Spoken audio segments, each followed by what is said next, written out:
Thank you. And thank you everyone for being here both in person and virtually, as well as the organizers for inviting me.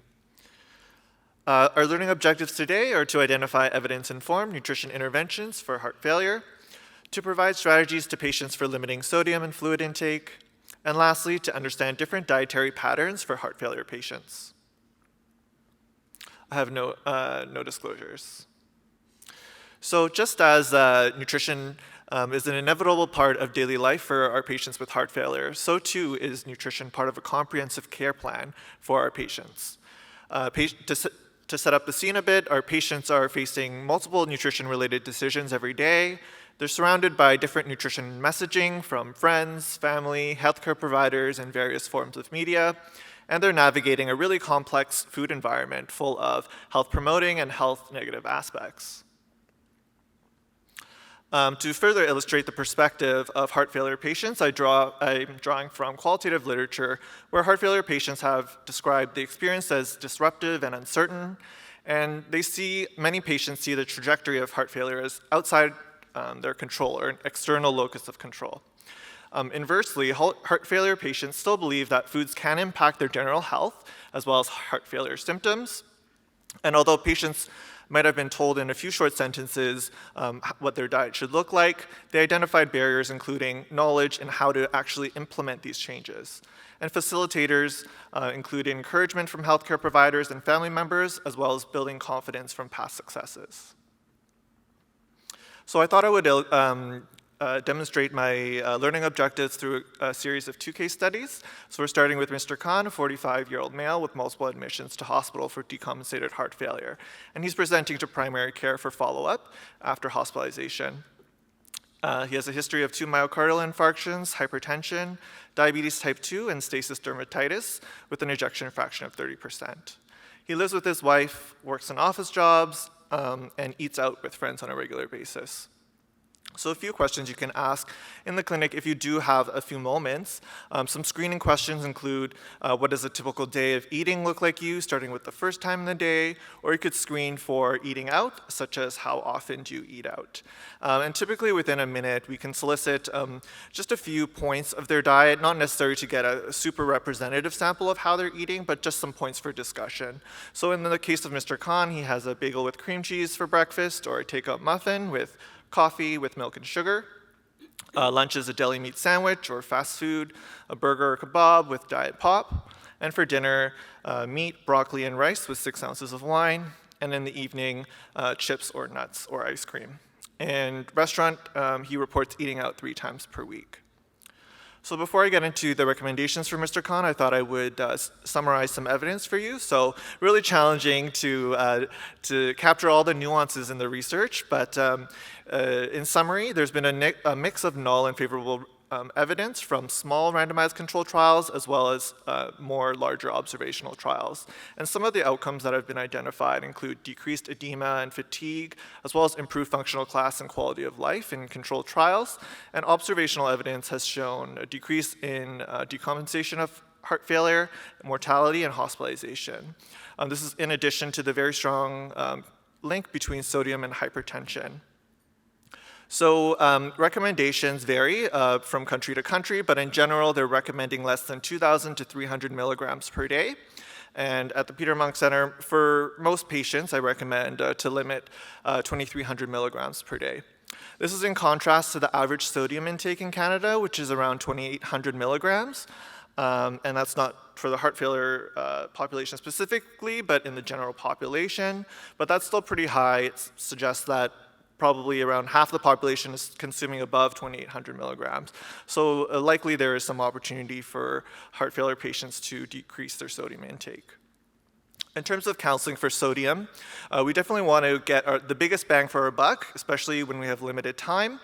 So epidemiological survey data has shown that the majority of sodium is coming from restaurant prepared and packaged foods. So by addressing this piece of the pie, hopefully we can make the most impactful changes. And this includes making sure you're cooking at home to kind of reduce the proportion of foods from outside the home, and of course using alternative seasonings liberally, such as garlic, onion, tomato, ginger, fresh or dry herbs, spices, vinegars, lemon juice.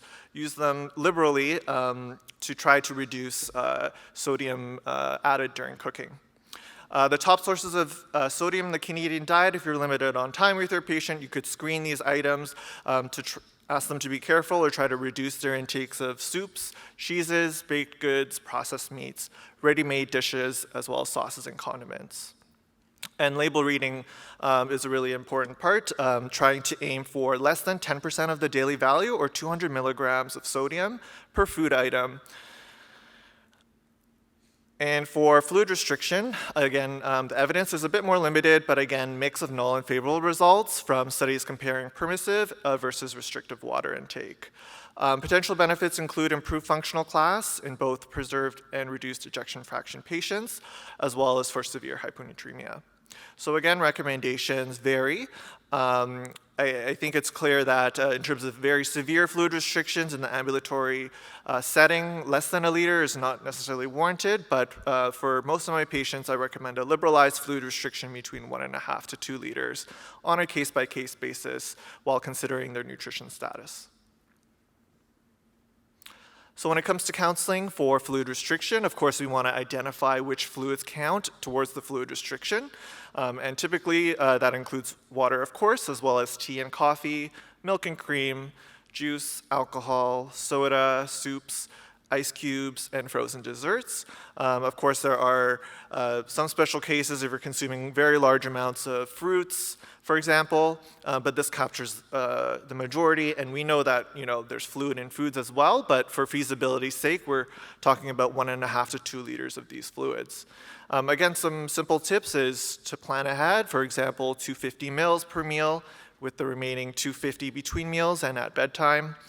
As the saying goes, what gets measured improves, so encouraging patients to track their intake either on paper or electronically, even if not for a long period of time, but even for a short period of time, just so they're recognizing and knowing what are the common portion sizes they're consuming when it comes to fluid, what are their sources of fluid in their diet coming from, so that they're more aware and cognizant.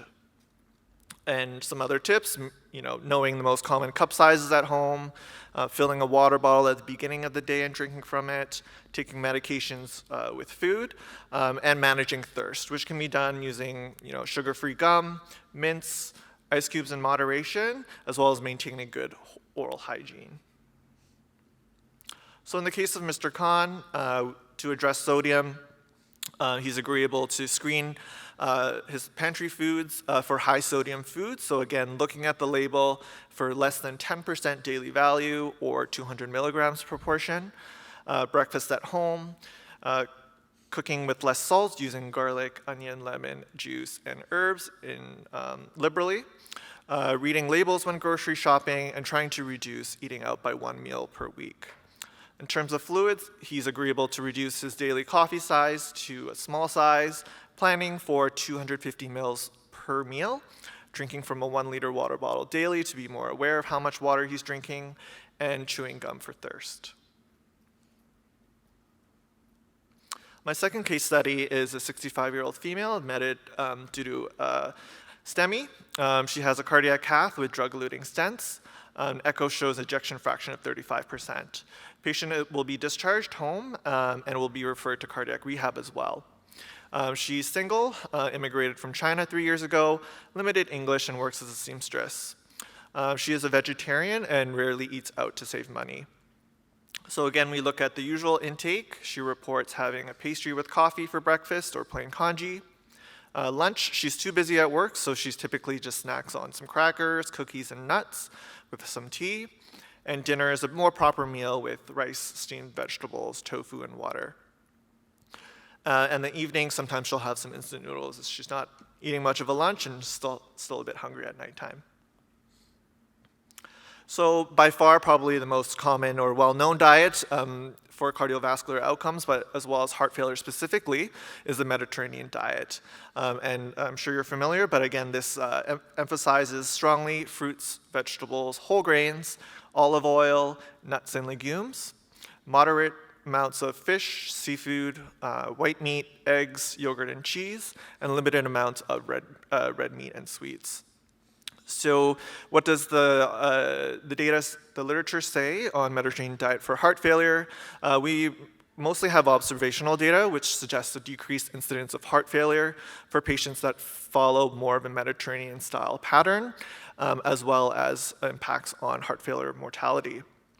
There is limited interventional data on outcomes, but although being the most widely known, what are some of the limitations? For example, emphasis on fish might not be appropriate for Miss Lee as a vegetarian.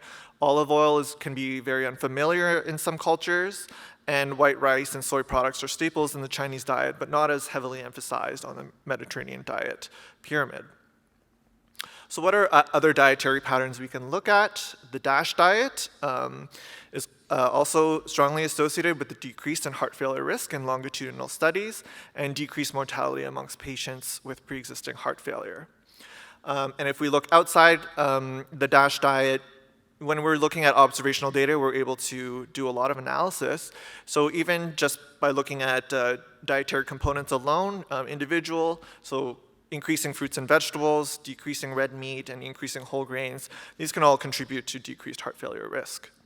A lot of common dietary features amongst these diets: higher in vitamins and minerals, antioxidants, nitrates, fiber is big, and it's decreased emphasis on animal proteins, total fat, saturated fat, as well as sodium.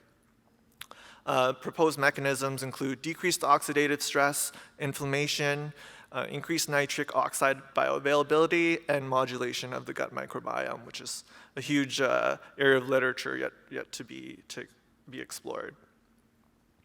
So for Miss Lee, she is agreeable to have nut butter and whole grain toast with fruit at breakfast. She's going to incorporate vegetables at every lunch and dinner, and review the simple lunch recipes available with Canada's Food Guide. She's agreeable to adding beans to her rice for extra legumes and fiber, and to cook with canola oil, which is a good alternative to olive oil, as it's very high in monounsaturated fat, and can be used for cooking at higher temperatures as well. And for snacks, she's agreeable to focus more on fruits and nuts rather than cookies and crackers. Just wanted to highlight a few counseling resources available to you. Of course, there's the University Health Network, Patient Education and Engagement, all are resources available to the public. Unlockfood.ca from the Dietitians of Canada, and of course the Heart Hub by the Ted Rogers Centre for Heart Failure has lots of resources for counseling with patients. Just want to end with some notes on accessibility and barriers. In Canada, we have pervasive and stagnant rates of food insecurity, defined as the insecure access to food due to financial constraints, impacting 16.1% of households in the latest survey data. Malnutrition, you want to be careful of that. If your patients are malnourished or at risk of malnutrition, you want to be careful about adding additional restrictions to their diet. So you want to prioritize malnutrition or use individualized care in these patients. Self-care burden is quite high amongst these patients. You know, they're managing other chronic illnesses, multiple medications, so definitely consider the capacity of your patient and tailor your recommendations. You might not want to make multiple recommendations if your patient is overwhelmed, but stick with smaller changes that can help to build self-efficacy before moving on to more changes. And lastly, we need to consider the food environment. There's certainly many public health measures that could go alongside work done in the clinic to improve health within the food system. So to conclude, I think it's clear that patients are eager for nutrition information as part of self-care strategies. There are multiple ways that you can approach healthy eating for heart failure. You can choose a micronutrient sodium focus, or look more holistically at a dietary pattern, of which there are many different approaches. You want to tailor your recommendations to be specific. That's been identified as one of the barriers. How do they take your recommendation into action? Identifying barriers and individualizing care. But ultimately, I think it's going to be clinical and public health approaches that will ultimately lead to the best health for our patients. Thank you.